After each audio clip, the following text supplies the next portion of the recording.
Bonjour à toutes et à tous, je suis Virginie Baumann et j'ai le plaisir de vous accueillir aujourd'hui sur Instant Cactus, le podcast qui donne la parole à des individus inspirants, au parcours remarquable. Leur point commun ? Ils ont su croire en eux afin de prendre leur envol et mettre en scène leurs passions, talents, convictions et potentiel. Au-delà d'une simple valorisation de ces vécus passionnants, Instant Cactus se veut aussi une exploration des réflexions et questionnements qui ont jalonné leur chemin. En espérant que leurs parcours et leurs mots vous insufflent l'envie de prendre votre envol, je vous souhaite une très belle écoute. Pour ce nouvel épisode, j'ai le plaisir de parler avec Johanna Dayer. Bonjour Johanna, tu es associée au domaine viticole du Clos de Sampero, situé à Flantais en Valais. Et voilà, pour la première question, je voulais peut-être que tu te présentes et que tu nous racontes un peu ton parcours. D'où te vient cette passion pour le monde du vin ? Merci Virginie, merci beaucoup de m'accueillir. C'est un plaisir d'être avec toi aujourd'hui. Donc, je m'appelle Johanna Dayer, j'ai 29 ans, effectivement associée au Clos de Sampero. C'est un petit bijou, c'est un petit domaine de 3 hectares qu'on travaille. Nous sommes en reconversion en culture biologique. Et on essaye aussi de faire un petit peu de biodynamie. Et puis, pour, on va dire, ma partie, je ne suis pas œnologue, je n'ai pas ce titre, ce Graal, cette certification qu'on obtient quand on fait changin. J'ai beaucoup appris sur le tas. J'ai toujours été très proche de la nature, beaucoup été dehors avec mes frères et sœurs. On a toujours eu ce lien d'aller vraiment en vacances au soleil, être dehors, au ski l'hiver et ainsi de suite. Donc, c'était assez tout naturellement que je me suis tournée vers un des domaines agricoles qu'est le vin. Et j'ai toujours trouvé très, très fascinant de se dire que du jus de raisin, une fois qu'il fermente, ça peut devenir aussi complexe, aussi différent d'un cépage à l'autre, d'un vin à l'autre, et qu'il y a un monde tellement vaste où on est tout le temps en train d'apprendre. Donc, c'est vrai qu'un peu tout naturellement, c'est le domaine qui s'est un petit peu mis devant moi, et aussi parce que mon parrain fait du vin en Toscane. Donc, c'est clair que j'ai toujours on a beaucoup été en vacances là-bas, donc j'ai toujours vagabondé là-bas et dans les vignes. Donc, du coup, le vin, ça s'est un peu présenté tout naturellement. Ça s'est imposé. Et du coup, toi, tu as rejoint l'aventure du Clos de Sampero assez récemment, je crois, mais l'aventure a démarré un peu avant, c'est juste ? Oui, Comment exactement. ça s'est mis sur pied, tout ça ? Alors, en fait, le premier millésime du Clos de Sampero est sorti en 2011, mais en fait, ça date de bien plus longtemps, dans le sens que Christian Gellerstad et Joël Briguet, deux des associés, en fait, ils se connaissent depuis très longtemps puisqu'ils ont fait l'armée ensemble. Ça tisse toujours, paraît-il, de grands liens. Ils sont complètement perdus de vue. Christian est parti dans le monde de la finance, travaillait vraiment dans une banque, a fait toute sa carrière là-bas, mais en fait, avec plein de flacons qui se posaient sur ses tables, il s'est toujours dit, tout le temps quelqu'un qui est très curieux, qui est vraiment très vite passionné. Il s'est dit, mais pourquoi ? Qu'est-ce qu'il fait aussi un petit peu la même chose que moi. Pourquoi il y a ces différences de cépage, de prix ? Qu'est-ce que c'est que toutes ces notions de terroir ? Et puis, donc, il s'est toujours très vite intéressé à ça. Il est revenu en Suisse parce qu'il a fait un bout de sa carrière à l'étranger. Et puis, donc, il allait faire un peu en mode hobby un cursus à Changin. Et forcément, une fois que ça vous a piqué, la mouche vous a piqué, il fallait qu'il fasse absolument son propre vin. Et là, les joies de ce monde, c'est qu'il retombe sur Joël Briguet, qui, lui, a la cave La Romaine. C'est une quinzaine d'hectares, justement, à Flantais. Les deux caves sont un peu collées ensemble, on va dire. Et lui, donc, avait fait ça tout de suite, plus ou moins après l'armée.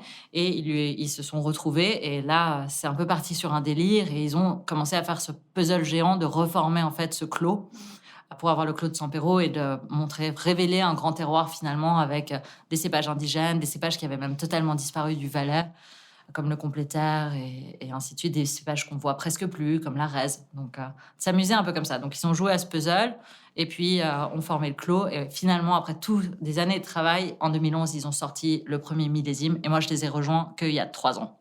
D'accord. Donc, en 2017. Ok. Et du coup, c'est quoi ton rôle au sein de cette équipe de 4 personnes ? Un petit peu la colle d'être la colle entre les 3 autres, parce que on s'entend très bien, et puis on a ce côté où chacun a un peu sa spécialisation. Joël, c'est indéniablement un grand expert de la vigne, donc il est très fort, c'est un passionné aussi de la nature, il aime être dehors, il aime se faire challenger par des cépages, comme le cornalin qui est assez complexe, lui il adore, il fait un cornalin, il est très réputé avec la cave La Romaine pour faire des très grands cornalins. Lui, il est plutôt sur ce côté de la vigne qui m'intéressait aussi, où moi, je veux toujours apprendre. Et c'est vrai qu'il y avait toute cette notion de tisane à la vigne qui m'intriguait. Donc, il m'a pas mal pris avec lui pour, on va dire, me montrer des choses, m'apprendre. Moi, j'avais beaucoup moins de connaissances à la vigne, donc c'était chouette de pouvoir apprendre avec lui. Après, il y avait un petit peu le côté œnologie, puisqu'avec Vincent, on discute beaucoup, on échange beaucoup pendant les vinifications et puis tout au long de l'année, on goûte tous les vins ensemble. On échange vraiment beaucoup sur ce qu'on en pense, qu'est-ce qu'il faudrait faire. Mais c'est vrai que c'est lui qui est principalement, au même titre que Joël est beaucoup, beaucoup à la vigne, Vincent est tout le temps à la cave, donc c'est lui qui fait vraiment tout de A à Z. Et c'est aussi l'œnologue de la Romaine, de nouveau un lien. Et puis avec Christian, c'est le marketing, le storyteller, le stratégiste. C'est vraiment un homme qui est passionné, qui a une vision, on va dire. Du coup, c'est un peu un mentor et un coach. Et puis, du coup, moi, je fais la partie opérationnelle j'essaye de mettre en place le côté opérationnel de toutes les idées qu'on a les 4 ensemble. Donc, de recevoir nos clients, faire les visites, voir qu'est-ce qu'on peut créer comme nouveau coffret, faire un petit peu tout ce côté marketing, vente, relations publiques, etc. Donc, c'est très, très varié. Et puis, c'est vraiment... On a toujours plein de nouvelles idées, les 4. Donc, c'est un petit peu d'essayer de mettre tout ça, toutes les idées qu'on a en place. Super. Et tu parlais avant de reconversion vers une culture biologique et tu parlais avant de tisane. Alors, ça m'intrigue beaucoup. Je voulais bien que tu nous expliques un petit peu, déjà, quels sont peut-être les principes fondamentaux d'une viticulture biologique et puis comment ça se traduit au quotidien, dans la pratique. Qu'est-ce que vous avez mis en place? Alors, culture biologique, en Suisse, on a typiquement le label Bourgeon Bio Suisse. On va retrouver d'autres labels en Europe, mais l'idée, c'est d'avoir pas de produits chimiques, pas de produits de synthèse, pas de produits... Donc, tout ce qui est en fait un peu en hydre, on va l'effacer de son mode de culture. Donc, herbicides pour enlever les herbes, des fongicides, on en aura, mais ça va être une version un peu, on va dire, naturelle et respectueuse de l'environnement. Donc, pesticides, etc. Donc, c'est vraiment une agriculture qu'on essaye d'avoir la plus propre possible. Après, c'est vrai que forcément, comme on est en culture biologique, on a besoin d'autres choses. Et par exemple, il y a toujours un petit peu des controverses parce que du coup, on utilise du soufre et du cuivre dans nos traitements, beaucoup. Et le cuivre, ça reste un métal lourd qui s'accumule dans les sols, qui finit aussi par faire un petit peu du mal à notre environnement. Donc, c'était pour ça qu'on a aussi un petit peu regardé la biodynamie parce que la biodynamie essaye d'aller encore un peu plus loin et c'est vrai que c'est une vision très holistique. La biodynamie, c'est très, très complexe. Enfin, il y a plein de différents aspects. Ça va regarder, observer et faire en fonction des cycles lunaires. Mais nous, l'approche qui nous plaisait beaucoup, qui nous intéressait, c'était ce côté soigner les plantes par les plantes. De se dire, OK, la nature, elle est bien faite. Comment est-ce qu'on peut utiliser ce que la nature nous apporte pour la soigner elle-même et la respecter et finalement être le moins interventionniste possible. Déjà, à la cave, c'est ce qu'on essaye de faire. C'est d'avoir des bons raisins et les laisser s'exprimer pour en faire le vin que ça a envie de devenir. Et pas finalement être là en train de dire, on va faire ci, on va faire ça, et de vraiment le laisser s'exprimer. Et c'est un petit peu la même chose à la vigne, c'est d'essayer de redonner un petit peu sa place à la nature, que son système immunitaire soit renforcé naturellement, etc. Donc avec aussi, on fait des tisanes, certes, d'ortie, prêle, plein de choses différentes. Ça peut être camomille qu'on soude, on met de la valériane, mais on va aussi utiliser par exemple du compost. On fait notre propre compost, on va répandre ça sur le sol, on va faire différentes choses. Il y a des différentes préparations qu'on peut aussi mettre, comme de la silice qu'on met sur les feuilles tout au long de la saison végétative, plus ou moins, dès qu'il y a des feuilles, on va dire. Des feuilles quand il y a la fleur. Et puis, il y a aussi des préparations qu'on met plutôt justement sur le sol pour activer cette vie microbienne, activer cette vie des sols. Ok, super. Et tu rédiges en parallèle, parce que tu fais plein de choses, on verra ça après, mais tu rédiges en parallèle un blog sur le site du quotidien Le Temps. Et je lisais l'autre jour, et dans le premier article que tu as mis en ligne, tu écrivais « On doit écouter la terre, être proche d'elle, la comprendre, accepter qu'on ne maîtrisera jamais totalement son terroir et encore moins le climat qui le régit. » Alors, je voulais bien que tu nous expliques un petit peu quel rôle jouait ce terroir. Je sais que c'est un sujet important pour toi. Et peut-être quelles sont les particularités du terroir valaisan aussi. Question complexe. Quel rôle joue le terroir ? C'est pas qu'il a un rôle à jouer, c'est qu'il est là et qu'on doit lui laisser sa place et le respecter. En fait, nous, on est un peu... qu'on est vraiment... Saint-Exupéry disait quelque chose dans le sens que la terre ne nous appartient pas, c'est juste une sorte de prêt pour... avant de la donner aux futures générations. Je sais pas exactement comment c'était formulé, mais c'est vrai que on doit la respecter, surtout dans en général dans l'agriculture, mais surtout le vin, techniquement, on n'en a pas besoin pour vivre, c'est pas des pommes de terre. Donc c'est vrai qu'il faut être proche de la nature, elle fait les choses très bien, donc il faut pas la détruire et lui faire du mal, il faut plutôt être là pour l'aider. En général, elle nous le rend bien, elle va donner des meilleurs raisins, toute la qualité va être supérieure, donc ça fait vraiment sens de A à Z d'avoir cette approche-là. Donc c'est pas une question du rôle du terroir, parce que bien sûr que le terroir, déjà, il n'y a pas une définition uniforme.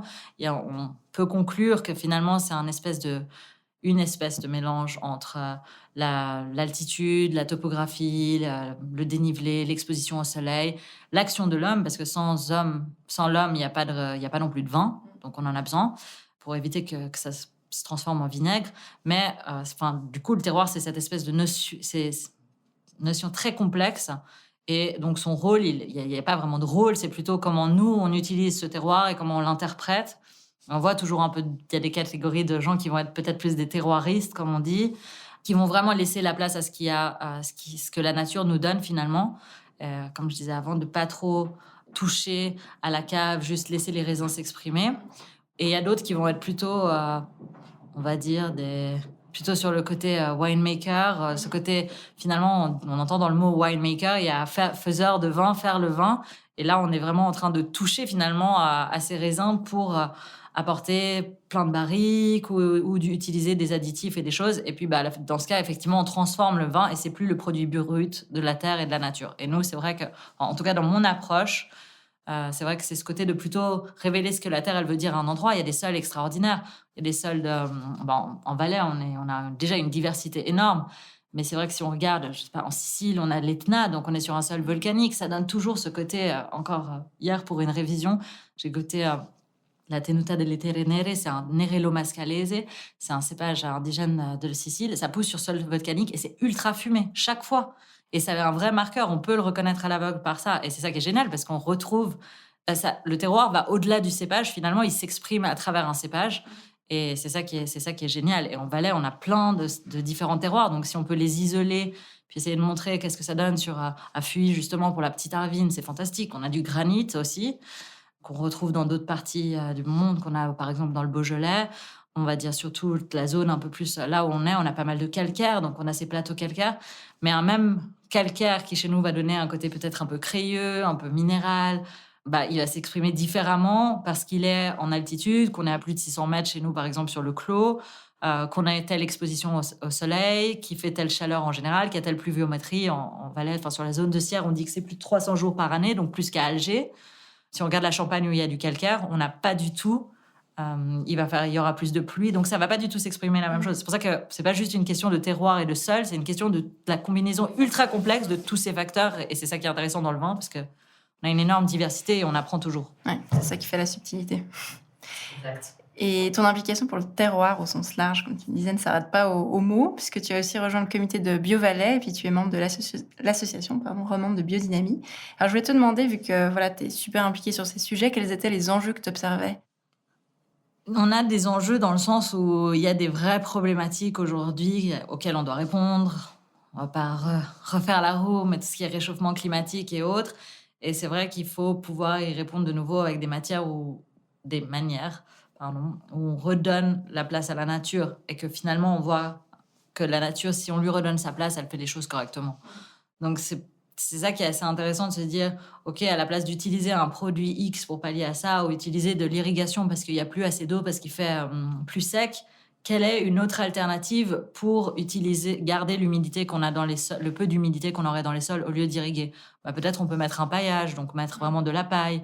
Un domaine en Australie mettait des coquillages, par exemple, parce que c'est ce qu'ils avaient chez eux, mais ça faisait le même effet. Donc, on essaye de réfléchir un petit peu à ces problématiques qu'on a aujourd'hui. Réchauffement climatique étant bien sûr la plus connue, la principale, avec toutes ses conséquences. Donc, augmentation de tout le côté sécheresse, aridité, moins d'eau, et de trouver des alternatives naturelles pour pallier à ça. Et c'est vrai que c'est génial parce qu'on a un groupe de passionnés, déjà dans BioValais et dans l'association romande de biodynamie. C'est pas que le vin, il y a tous les agriculteurs, et j'adore tous les produits du terroir. Tout ce qui est produit vraiment par la nature, je pense que pour tous les produits, il y a un grand savoir-faire et il mérite de l'attention. Le vin est peut-être un peu plus complexe que d'autres, donc on lui accorde plus d'attention. Mais du coup, c'est intéressant de pouvoir échanger aussi avec des gens qui font du maraîchage, de l'arboriculture. Il y a une femme extraordinaire dans le comité de BioValais, elle fait des plantes aromatiques et médicinales. Donc elle, pour mon super potager dans lequel je fais mes essais dans le Clos, c'est sûr que c'était quelqu'un vers qui je pouvais me tourner pour apprendre. Et donc, on apprend, on échange. Donc, c'est vraiment, on va dire, très enrichissant au niveau personnel et d'essayer de réfléchir ensemble à toutes ces problématiques. On ne se sent pas seul, on ne se sent pas désespéré, on ne se dit pas que c'est la fin du monde et que c'est la catastrophe demain. Et au contraire, on est plutôt optimiste et et on passe en plus des super bons moments. Et justement, dans cette réflexion, comment est-ce que tu perçois un peu le futur de l'industrie viticole en Suisse? Alors, question très compliquée et j'imagine difficile de se projeter, mais est-ce que tu as l'impression que la plupart des domaines se penchent dans cette logique de reconversion biologique ou est-ce que, voilà, par exemple, la biodynamie, c'est vraiment le futur? Comment est-ce que tu vois ça? Oh, la biodynamie, il y a tout un côté qui peut être parfois un peu plus ésotérique, il y a des choses qui sont pas forcément comprises et d'ailleurs il y a personne à qui on impose de comprendre ces choses. La culture biologique, c'est peut-être un peu plus factuel, donc c'est plus mesurable, c'est plus facile d'une manière empirique de faire certains constats. Donc pour des gens qui sont un peu plus cartésiens, c'est probablement un peu plus parlant. Et c'est vrai qu'on voit quand même qu'il y a une évolution et qu'on est de plus en plus conscient qu'on n'a peut-être pas fait tout juste. C'était pas non plus de notre faute parce qu'on a dit de faire comme ça et qu'on avait des solutions révolutionnaires qui allaient nous changer la vie et qui allaient faire même de la meilleure qualité finalement. Donc on peut pas blâmer les générations d'avant. C'est un peu chacun à ses périodes. Et c'est vrai que notre génération, tous les jeunes vignerons qui soit créent leur domaine, soit reprennent leur domaine, on voit qu'il y a cette vraie conscience. Et d'ailleurs de nouveau, on a ces sortes de plateformes où entre nous, on se voit, on échange. Ce matin encore, j'étais avec Mathilde Roux, une collègue qui a un domaine qui a l'air aussi en reconversion en bio. Et elle fait aussi un petit peu ses tisanes. Et elle a trouvé ces tapis de chanvre qui sont fantastiques où, en fait, avant de faire avant de planter des nouvelles vignes, elle met ça et, en fait, comme ça, les mauvaises herbes ne poussent pas. Donc, elle n'a pas ce travail d'aller désherber manuellement qui est très chronophage, ou en tout cas moins. Et puis, c'est un matériel qui est un matériau naturel.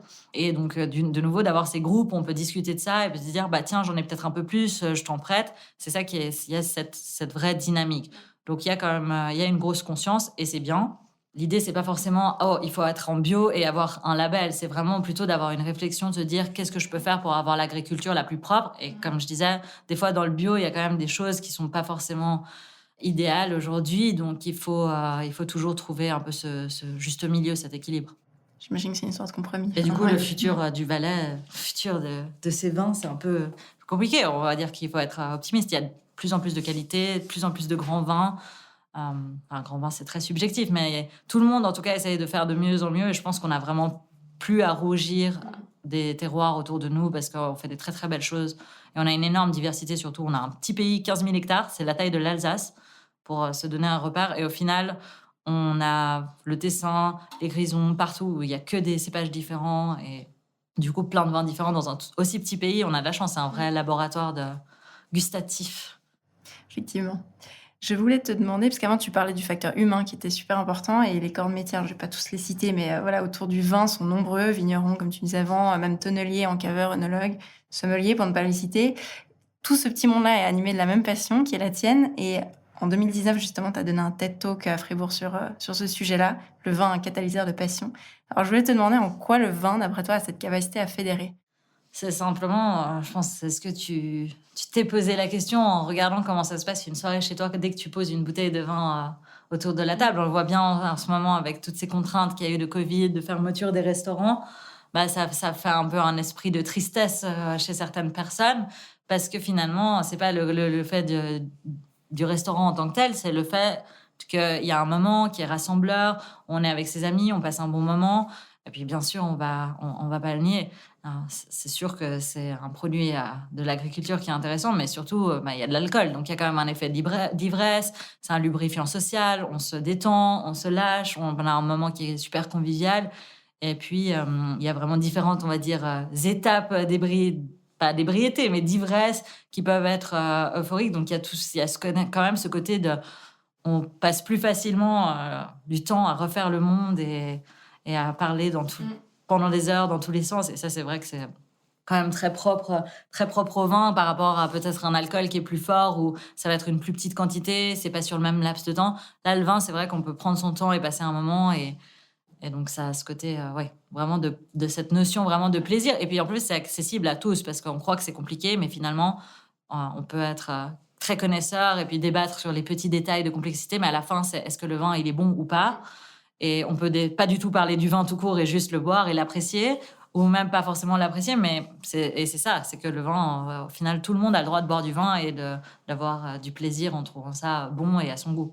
Ouais. C'est vrai qu'il y a ce côté plaisir festif et puis un petit peu expert en même temps pour d'autres catégories de personnes. Enfin voilà, tout le monde y trouve au final son Il n'y a compte. pas de juste ou faux, on fait ce qu'on veut. Et du coup, c'est ça, c'est que un tonnelier, lui, il va se passionner pour les bois, mais finalement, nous, on a besoin de lui. Et nous, de connaître toutes ces différences entre les forêts et justement, quelle particularité, une origine d'un chêne peut, comment ça peut impacter finalement le bois, c'est extraordinaire. Donc, c'est pour ça que c'est vraiment génial. Et chaque acteur, le sommelier, il apporte du plaisir en rendant le vin plus accessible aux clients.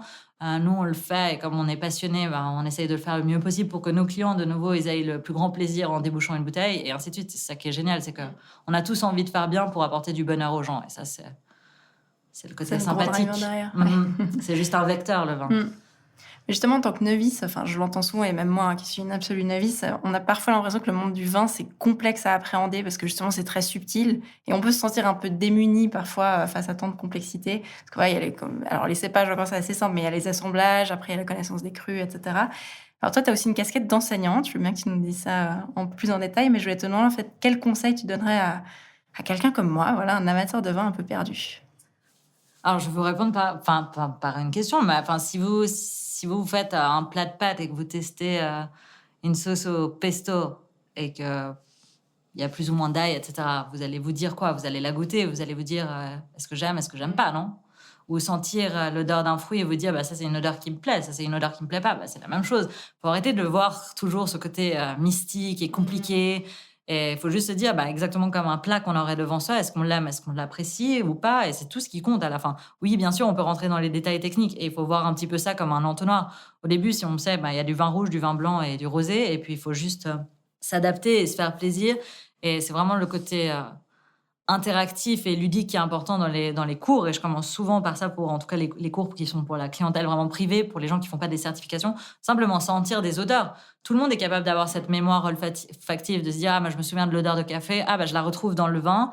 Pourquoi est-ce qu'elle est là? Parce que la barrique peut apporter ses notes torréfiées. Et en fait, j'essaye de montrer aux gens que le vin, c'est pas si compliqué et que le seul but, de toute façon, c'est d'avoir du plaisir. Donc, ça doit être sympathique, relax et on doit passer un bon moment, même si on doit apprendre par cœur plein de régions parce que il faut une base théorique quand même, surtout si on cherche à faire des certifications et à commencer à trouver des vins à l'aveugle. Mais il faut y aller tout doucement, faire à son propre rythme. Et à la fin, le vin, c'est pas compliqué. Le vin, c'est juste un amas de notions théoriques qu'il faut savoir. Plus on en sait, plus on peut comprendre.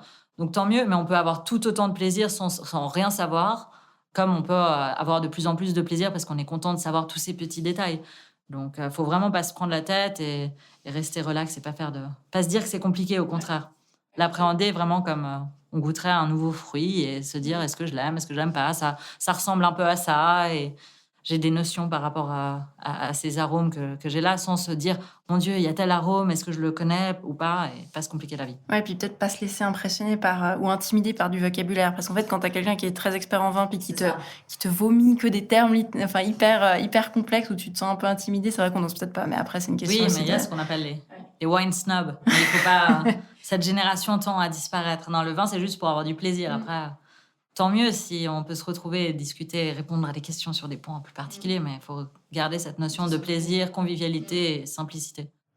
Tu parlais tout à l'heure de révision. Alors, du coup, j'amène au point de l'examen pour lequel tu es en train de réviser, qui est en vue de l'obtention du titre de Master of Wine. Alors, on va pas te porter la poisse du tout. Je sais que l'examen est en plusieurs parties, et puis là, la partie qui t'occupe en ce moment est un petit peu décalée à cause du Covid, mais je voulais que tu nous expliques un petit peu rapidement en quoi ça consistait, puis voilà, comment tu te prépares, pourquoi, en fait, déjà, tu voulais passer ce titre. Alors, le titre s'appelle Master of Wine. Et il y en a un peu plus de 400 qui ont réussi cet examen sur la planète. Et j'aimerais le faire simplement pour moi. C'était un peu le challenge logique de faire faire sa maturité, ensuite bachelor, master, et puis de continuer avec ça. Je suis un peu une éponge, j'aime beaucoup apprendre, continuer d'apprendre. Je suis un peu une grosse geek, donc c'est vrai que le vin, ça me passionnait, il fallait que j'aille toujours plus loin. Et du coup, c'était une bonne façon de le faire avec Master of Wine, mais c'est vrai que je le fais pour moi. Après, c'est un titre, ça définit pas qui on est, comment on est, c'est pas un but en soi. Je pense que j'ai déjà la vie dont je rêvais, où je peux faire un peu tout, apprendre et m'éclater, rencontrer des personnes formidables au quotidien. Donc ça va pas changer grand-chose, je pense, fondamentalement. Mais ça dépend. Après, de nouveau, c'est ma vision personnelle. Peut-être que d'autres ont une autre vision. Mais en tout cas, ce qui est intéressant sur cet examen, c'est que ça couvre tous les milieux du vin. Donc, on a 5 examens théoriques qui vont couvrir œnologie, viticulture, marketing du vin, même une vision. Il y a même un examen qui s'appelle Contemporary Issues, qui parle un petit peu qui peut avoir des questions assez philosophiques comme Is wine evil? Discuss. Ou parler de changement climatique, un peu mélanger toutes ces matières. Donc ça, c'est ce qu'on a en examen théorique en 2e année. C'est des examens, on va dire, condensés en première année à passer d'abord. Et en pratique, la partie qui est la plus drôle, on va dire, mais aussi peut-être un peu plus complexe, c'est qu'on a 36 vins à l'aveugle. On doit trouver, selon les questions qu'ils nous demandent, cépage, millésime, dans certains cas, appellation, comment c'est vinifié, à qui ça se vend, combien ça coûte. Donc, quel est le style de ce vin, comment il a été créé. Et donc, on a 12 blancs, 12 rouges, 12, on va dire, mixed bag ou mélangés, où il y a des bulles, il peut y avoir des rosés, il peut y avoir des vins fortifiés, comme les portos, les sherry, les madères. Donc, c'est très vaste et c'est assez rigolo parce ils disent qu'il faut être comme un détective, regarder tous les indices qu'on a, puisqu'on a 12 verres de vin remplis devant nous, mais on n'a pas grand-chose d'autre comme information. On peut avoir des petits indices dans les questions, mais c'est tout. C'est-à-dire qu'est-ce qu'on trouve dans ce vin, justement, qui va nous amener, grâce à nos notions théoriques, à notre connaissance théorique, à être capable de déduire qu'est-ce que ça pourrait finalement être. Donc, ils disent trouver les indices comme un détective, prouver comme un avocat, argumenter en disant ce vin, c'est cela, vraiment ce cépage, ça vient de tel endroit à cause de ça, ça, ça. Et ça, c'est rigolo et c'est vraiment un jeu géant un peu de memory et de pistes un petit peu. Et donc, il me reste ces 36 vins, effectivement, ça a été décalé d'une année avec le Covid. Puis après, il y a encore un research paper, ils appellent ça, papier de recherche qu'il faut soumettre sur le thème de notre choix, mais ça doit être utile pour l'industrie. Donc voilà. T'as déjà choisi ton thème ou pas encore? T'as déjà choisi ton thème ou ça? Ouais, j'ai ma petite idée, mais... On ne dévoilera pas. Exactement. Non, là, c'est vrai que je me concentre sur ces 36 vins parce que c'est vrai que, mine de rien, c'est pas comme un examen théorique, on apprend, on peut se préparer à des questions, même si on sait pas les questions qu'on va avoir au préalable. Mais là, les 12 vins, c'est vrai que il faut que son palais, on doit être frais pour le palais, on doit être en forme physique, mentale. Enfin, et c'est vraiment un cumul de choses et ça peut être assez intimidant finalement de se retrouver face à 12 vins et avoir pas grand-chose d'autre. Mais à la fin, franchement, au final, ça sert pas à grand-chose. Je veux dire, je vais pas faire quelque chose qui va sauver l'humanité demain. Malheureusement, j'admire tous les gens qui soignent des cancers, qui font vraiment des choses profondément utiles pour l'être humain. Moi, j'essaye d'apporter du bonheur aux autres via une boisson, donc je fais au mieux, mais c'est vrai que c'est pas non plus quand même très utile. On pourrait s'en passer, on n'en a pas besoin pour vivre. Donc, à la fin de la journée, que je réussisse à trouver mes 36 vins à l'aveugle ou pas, ça sert pas à grand-chose. Donc, du coup, je me dis, voilà, te mets pas non plus trop la pression, prends-le comme un jeu, et je me concentre pour l'instant une chose à la fois, je me concentre là-dessus. Après, la thèse, on verra. Grand débat et grande question de savoir si on peut se passer du plaisir au quotidien, quel vin. Mais ça sera pour une autre fois. Exactement. Pour la partie plus philosophique, mais là, il nous faudra une bouteille de vin justement autour de une autre occasion. Et justement, parmi tous ces vins que tu as goûtés, est-ce qu'il y en a un qui t'a particulièrement marqué? J'imagine qu'il y en a plusieurs, mais peut-être un qui t'a particulièrement interpellé? Non, il y en a rien. Il y en a plein. Plusieurs. Il faut continuer toujours à être curieux, goûter. Moi, de nouveau, comme je suis un peu une geek maintenant, je m'amuse bien quand je vais dans des pays où je goûte des choses que jamais goûtées, des techniques qu'on voit jamais par ici, des cépages dont j'arrive même pas à prononcer le nom. C'est ça qui est rigolo parce qu'on se dit, est-ce que ça tombera aux examens un jour, oui ou non? On s'en fiche, mais c'est juste, on se retrouve en Croatie, par exemple, j'ai adoré. On se retrouve, c'est hyper beau, c'est un lieu complètement nouveau, il y a des modes de culture différents, des cépages forcément on n'a jamais rencontré au préalable. Et donc, c'est une vraie, de nouveau, découverte, plaisir, expérience. Et puis, on est dans un cadre superbe. C'est aussi ça qui fait toute la notion sympathique du vin. C'est pas juste que c'est la boisson, c'est tout ce qui vient autour qui crée beaucoup de plaisir et de bonheur. Donc, j'aime bien avoir ce côté-là de plutôt continuer à beaucoup découvrir. Et vu qu'on arrive gentiment à la fin, je voulais te demander, on a souvent cette image que le monde du vin, c'est très masculin, qui est une image très erronée. Mais c'est quoi la place aujourd'hui des femmes, particulièrement en Valais, en Suisse? Comment tu perçois ça dans le monde viticole? Ça a été effectivement très masculin, mais aujourd'hui, c'est presque un peu injuste pour les hommes. Parce que finalement, comme ça a été au préalable très masculin, il y a eu toute cette notion que dès qu'il y avait une femme qui était pionnière, qui se démarquait, nous, en Valais, on en a eu 2 qui sont extraordinaires, Marie-Thérèse Chapa et Madeleine Gay aussi chez Provins, qui elle s'est vraiment battue pour le côté de mettre en avant les spécialités, donc nos cépages indigènes qui sont merveilleux, et elle a fait un énorme travail où on en a aujourd'hui, c'est les superstars du Valais et ça, c'est tout par rapport à son travail de fond. Alors, il y en a encore d'autres. Il y a Marion Grange du domaine de Bedon. Enfin, il y en a plein qui sont quand même sortis des sentiers battus. C'était pas facile. Et du coup, aujourd'hui, on se retrouve avec le fait qu'on est une femme. Du coup, parfois, ça peut un petit peu plus attirer médiatiquement, ce qui peut parfois être un peu injuste pour nos collègues masculins, surtout que c'est le côté, des fois, on est une femme, on est parfois on peut être plus jeune. Et puis, nos collègues masculins qui, eux, reprennent le domaine familial et qui font des grandes révolutions qui sont très, très intéressantes et qualitatives, ils sont un peu mis dans l'ombre s'ils sont pas d'un domaine qui est ultra connu. Et c'est un peu injuste quelque part parce que finalement, maintenant, c'est la roue a été...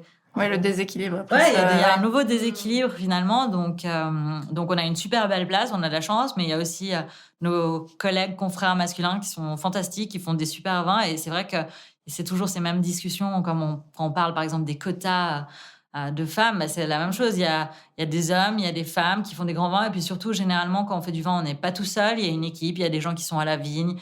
C'est assez difficile d'avoir un domaine tout seul et tout faire de A à Z. Donc, c'est jamais...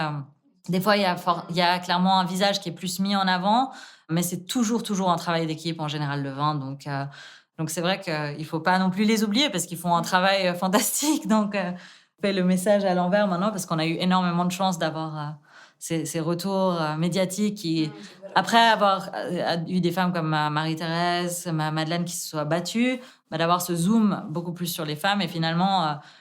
Je dis pas du tout qu'elle ou qu'on ne le mérite pas, mais c'est vrai que... Oui, il faut juste que ce soit équilibré entre tout le monde. Exactement. Ouais. Et puis, en fait, de nouveau, on revient sur ce côté de cet aspect de curiosité, de se dire, tel homme ou telle femme, qu'importe, mais lui, il a décidé de planter ce cépage et de faire ci, et puis il le met en amphore, et ça, c'est assez atypique. Bon, l'amphore, c'est pas un bon exemple, parce qu'il y en a de plus en plus qui font des vins en amphore, mais peut-être il a décidé de faire quelque chose de particulier, et que c'est pour ça... pour mettre en avant sa passion, ce qu'il a décidé de faire, et puis le vin qui en résulte, qu'il faut lui donner de l'intérêt, pas parce que c'est un homme ou une femme, finalement. Ça, de nouveau, c'est finalement un sexe, on peut dire, donc ça ne définit pas qui on est, ce qu'on fait, pourquoi on le fait. Oui, que ce soit dans le vin ou ailleurs, d'ailleurs. Exact. Et le mot de la fin, je voulais te demander si tu avais pu te donner un conseil il y a quelques années en arrière, ce serait quoi? Le même conseil qu'aujourd'hui. C'est-à-dire? Je suis trop optimiste et c'est positif d'un côté, mais ça fait faire aussi beaucoup de bêtises. De toujours se dire qu'on va avoir le temps de faire X choses et puis après on n'arrive pas et on s'auto-crée des frustrations. Donc de se dire, on se calme, tout va bien. Normalement, je touche du bois, on est encore là demain et petit à petit, tout va bien. J'ai envie de tout le temps faire plein de choses. Et c'est vrai que là, maintenant, c'est le cas avec notre apprentie, puisqu'elle me fait rire. Elle me fait tellement penser à moi quand j'étais plus jeune, de lui dire « less is more », ne te disperse pas, fais une chose à la fois, et ne fais pas 50 000 trucs pas bien. Et c'est vrai qu'il y a toujours plein de projets intéressants. On se dit « ah, mais ça peut être utile. Peut-être que je peux aider quelqu'un en faisant ça. » Et de vouloir faire le grand Saint-Bernard à toujours aider les autres. Mais après, on s'en sort plus soi-même parce qu'on n'a plus le temps de faire le strict minimum pour soi. Et se dire « ok, il y a ce comité, c'est génial, mais... » t'auras le temps. Et c'est vrai que c'est assez difficile parce qu'on nous propose des projets des fois géniaux et puis on est là, non, stop, ça suffit. Maintenant, justement, master, de dire maintenant, non, je dois me concentrer sur mes études, il y a Master of Wine, je termine ça et puis après on verra parce que ça reste l'objectif pour l'instant. Donc c'est un petit peu... C'était là de se dire, c'est bien d'être optimiste, mais il faut faire un petit peu la part des choses. Et c'est Auguste qui disait festina lente, c'est hâte-toi, mais doucement. Hâte-toi doucement. Donc, c'est un petit peu ça. Et on conclura là-dessus. Merci beaucoup. Merci à toi. On arrive ainsi à la fin de cet épisode. J'espère qu'il vous a plu. Vous pouvez retrouver le podcast et les références de cet épisode sur le site instantcactus.com ainsi que sur les réseaux sociaux. Un grand merci à toutes et à tous pour votre écoute et je vous donne rendez-vous pour le prochain épisode.